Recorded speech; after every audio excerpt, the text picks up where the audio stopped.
Welcome to Forward Ever, Leading in Challenging Times, presented by Worth Wealth Management, a weekly conversation with area leaders about how to persevere during uncertain times. Now here's your host, Gary Shorman. Welcome to Forward Ever, Leading in Challenging Times. And if you look across our state, there's probably few people in the state that have jumped into a challenge and had to lead through challenging times, like our Department of Labor Secretary for the state of Kansas, Amber Schultz. And Amber's our guest today. Secretary Schultz, good to have you with us on our program. Good morning. Thank you for having me. Well, one of the things, and I'm not sure, have you had any sleep at all since you took over in 2021? Yeah, for the first couple of years was a little touch and go, but we're certainly in a much better spot now. During the pandemic, many remember back, the Department of Labor was really in the headlines for some of the challenges. Not only did we have COVID, but some of the systems weren't working. It wasn't good news. You jumped into the middle of this, and it was a huge project to tackle. How are you doing at this point compared to then as far as the Department of Labor? Sure. So, I came on board in January of 2021, right in the midst of kind of the climax of the COVID crisis and unemployment. And so our first challenge was really to continue stabilizing the system, work with all of our stakeholders, so the business community, claimants, the legislature, on setting a path forward. And prior to my coming on, Governor Kelly had issued a directive to go out and modernize the system because they had tried to do it a couple times. It is from the 1970s, so it is it's on a mainframe, very old technology. You can't use a mouse, and so it was challenging. The system in normal times does a great job at paying out 16 weeks of unemployment benefits, but it was overwhelmed. And so our staff, on top, were phenomenal, on top of their own personal issues with COVID, dealing with COVID in the workplace, also the challenges of the system. And so when things started to calm down a little bit, we issued a request for proposals for a new system. And we started on that in June of last year with a company called Tata Consultancy Services, TCS. And they've done other implementations around the nation. We'll be the sixth. And I think if there's anything, the silver lining to not modernizing, in the mid 2000s was it was all custom code. And so now it's more off the shelf. And so that's kind of how we got into the place that, we saw in the pandemic. It was all custom code. And so those programmers, we have some amazing programmers that can still program in that language, but they're becoming harder and harder to find, right? So this more customized, configurable, off the shelf, we will be the fastest implementation at 26 months. So we're right around the half mark right now. And so we'll be going live the summer of 2024. That'll be another exciting date, but I want to just stop. You mentioned you knew that there was a challenge, and this program talks about leadership. What made you want to take this job? That is a fantastic question. I think deep in my heart, I believe there's such value to public service. I've spent most of my career in public service, either in IT or public works. And so when the governor calls on you in a time of crisis, especially, me as, lifelong Kansan, I was watching it in the news, I knew that there was something of value that I could offer. And so when she called, I absolutely said yes. Well, you learn from different people. Who were your mentors along the line? Because I've looked at your resume, and you've kind of jumped into some tough jobs all along. So who taught you this kind of this desire to help Kansans? Well, I think it was just kind of my upbringing. My folks owned a cattle ranch when I was a little kid, so there was always that. There's no breaks, hard work, right? Lots of problems on ranches. So just kind of that intrinsic problem solver in me. But I would say it was probably my more formative years. I actually worked at the Kansas Geological Survey. There were several people there. Definitely City of Topeka. When I was there, we had just amazing leadership that I learned so much for. But I would say it's just, a broad network. I don't think if I didn't have that network I certainly would not be where I'm at today. Understand that as a farm boy from Clay County, Kansas, you understand that ability to fix things and solve problems. But how do you divide your time? Because there's a big job of being the secretary at the Department of Labor, because there's all of the things that need to do, the people that need money, the people that need the help of the Department of Labor. And then you have this big boulder to move as far as changing technology and getting that updated. How are you dividing your time between those things? Sure. So yeah, you're right. Exactly. That the biggest challenge is, we are still cleaning up from the pandemic. We're still trying to run day to day, but also looking to the future of what the new Department of Labor is going to be. And I would say it's certainly not me that's moving the agency forward. I truly believe it's our staff. They are tenacious, they are creative.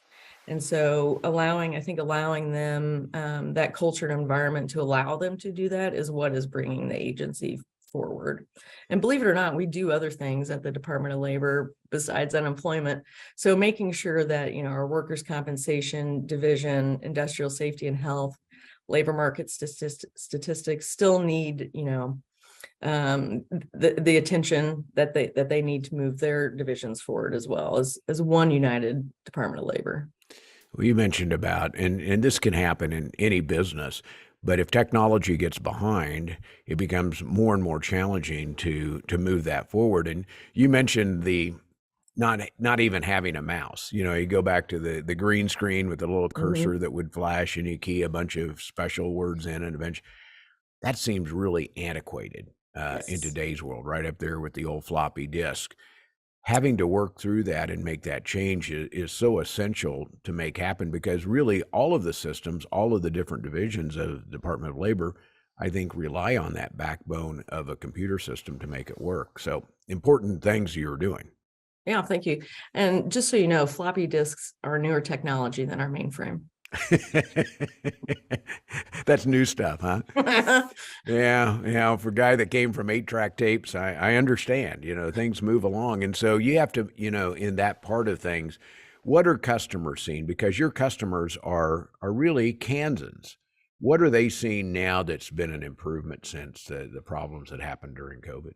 Right. Well, kind of going back to being, creative, that has brought us the ability to be much more nimble within our call centers, and then all the other support staff behind the call center in our, benefits group and tax group. And so they have really been able to flex. So we've really taken a look, those call volumes. And while I know that there's still some issues getting in, the numbers are night and day compared to what they were even 6 months ago.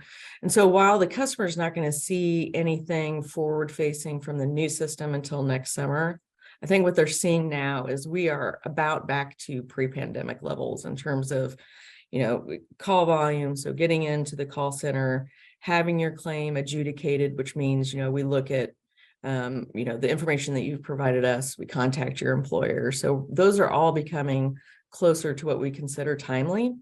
And just also, as you've seen, we're still at record unemployment here in the state of Kansas. So folks are getting back to work. There's not as many claimants as there were even, 18 months ago. So one of the challenges was wait times, even getting into the system. That has improved. Oh, significantly. Yep. And We're looking at wait times of about 25 minutes now. I remember, and I was involved in this because I had a bogus filing that said I was unemployed, and I thought I still had a job, but hundreds, if not thousands, of Kansas had these same bogus claims going through. Has that cleaned up at all? Yeah. So what we experienced during the pandemic, unfortunately, was not just a Kansas issue. From very large data breaches, these bad actors managed to get everybody's personal information. And so prior to the pandemic, what the fraud that we saw was typically wage fraud. So a claimant might not report all of their wages earned in order to try to claim the full benefit amount. What we saw during the pandemic is that there was so much benefit available from the federal programs, an extra $600 a week on top of, Kansas's $764 of typical benefits, it was ripe for fraud. And so they would come in and they would either, you know, steal their identities, or they would hijack a legitimate claim because people would have weak passwords. And so, yeah, the majority of that has been cleaned up. We offered a lot of pathways for people to report that. And so the majority of that is cleaned up. To mitigate a lot of that, we put a lot of gates on the front end of our systems during the pandemic. But then also we bulked up our fraud and special investigations unit to look after those large scale criminals, to make sure that we can package up their cases for prosecution. One of the questions I had is staffing and finding enough staff. I know that was trouble for everyone. I'm going to take a quick break here and come back and talk about staffing and what it is to work at the state and work in your department. Our guest today is Kansas Department of Labor Secretary Amber Schultz. We'll be back with more on Forward Ever after this. The most successful investors are those that can keep their emotions in check and take a longer-term view at what portfolios will be worth 3 to 5 years down the road. I'd say that's the most important in determining what investor outcomes are. Market corrections will continue in the future. We've seen many of them over the years, only to see equity prices rise higher, and that'll be the case in the future. Worth Wealth Management, enhancing lives and strengthening families.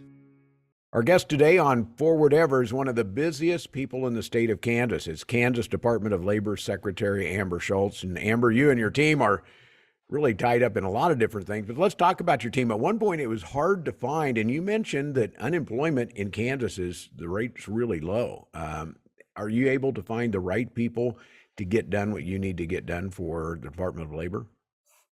Yeah, so around the state, finding, the right folks to come in is a challenge. It's a very, very tight labor market right now. Expanding on those challenges specifically for the Department of Labor. We've been very fortunate. We are now in most of our divisions, especially IT, almost at full staff. And so probably our biggest challenge of getting people in the door is the customer service representative, the people that answer the phones. That's typically considered one of our entry-level frontline positions, which really we view as a jumping off point to more opportunities within the agency. The challenge that we have in finding people for the customer service representative is, public service. We're not here to make money. We're not getting rich off public service. Although the governor and the legislature have done a good job of getting salaries closer to where they need to be. But also, as I mentioned before, just the technology is old. Kids that are having their first job out of high school, it's really hard to manage a computer program without a mouse completely on the keyboard. In addition, they have to have about 7 or 8 different screens just to navigate all of the accounts that we have. And so it's a high-paced job. It can be very, very rewarding because you know that you're helping Kansans in their time of most dire need. But it does take a special person to ride that out. And so those that have, been successful in that area have risen to be, leaders within the agency. And so I'm proud of those folks that we have over there. I was just sitting over there yesterday, and it is nonstop. So. Well, when you need something, you're right. You want somebody who's knowledgeable that can get you to the right place. And I know the state of Kansas has an online job fair. What about that? Is that where you can find people, or is that it's what's called Kansas Works? Yeah, so we are doing everything we can to go out and recruit new folks. So we attend in person and virtual. We'll be at the Kansas Works Job Fair. We're doing online or in-person interviews when people show up, because, sometimes the state's not the fastest at moving through the recruitment. So if we're able to cut that time down before they find another job, That's been very beneficial to us. We are having a new class of customer service representatives start in a week, and that's the largest class that we've had in a long time. So things are looking much, much better for the Department of Labor. Word is getting out that, the culture and our foundations are changing here. And so this is going to be one of the premier agencies, I think, in the state. When we were prepping for the call today, I was talking to one of your staff, and they were talking about what a great environment it is to work there. And I think you've brought that change to the Department of Labor that's really allowed it to be a great place to work. Thank you. On the other side, and then congratulations to you, that takes leadership to make that happen. So on the other side of that, funding, are you getting what you need out of the Kansas legislature? Because the legislature's in session right now. Funding, make things happen, do the right things for the jobs, et cetera. Are you getting what you need there? Absolutely. So, another silver lining, I guess, from the pandemic is this is the first time all of our stakeholders have been aligned. So the employer community, the legislature, obviously we in the governor's office, our claimants, understand the urgency of getting a new system in place. And so we've been very fortunate to work with the legislature on identifying not only funds that we need for that initial implementation, but working on a pathway to make sure that this system is always up to date. I tell my staff, I don't like to use the word modernized because, and my apologies, there's a siren outside. I don't want this to be a one and done. Like, this is a cultural shift within the agency that this is just how we're going to operate from now on to the future.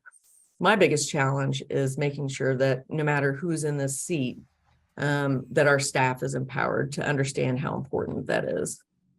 Well, I appreciate all the hard work you've been through. Updating IT is not an easy task alone, no less taking care of the hundreds, if not thousands of Kansans that rely on you and your team to get things done. So thank you for doing what you do, and thank you for working so hard to make this transition. And I hope we get a chance to talk in a year from now after you have the brand new computer system in. Do you think timing is going to be okay to get it done in mid-year next year? Yep. So far we are on time, within scope, and within budget. So this big of a project, that's pretty unusual. After seeing what you've done so far, I have no doubt you'll get it done, but hope to talk when we get that done. And thank you for all the work you do taking care of Kansas. Thank you. I appreciate being here. Our guest today has been Kansas Department of Labor Secretary Amber Schultz. Thanks for listening to Forward Ever. It's brought to you by Worth Wealth Management, where you can live with confidence. I'm Gary Shorman. Thanks for joining us for Forward Ever, Leading in Challenging Times, presented by Worth Wealth Management. Join us right here next week for another episode with host Gary Shorman. Until then, remember to move forward ever, backward never.